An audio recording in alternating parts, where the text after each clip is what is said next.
trên thế gian bây giờ tìm đâu bằng hố tăm giàu,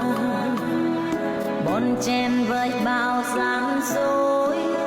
vùi dập nhau cũng vì lời dạy. Nghèo người đời khinh chê, tiền sẽ mua đôi trắng thay đen, không biết đúng hay sai, bất chấp hơn thua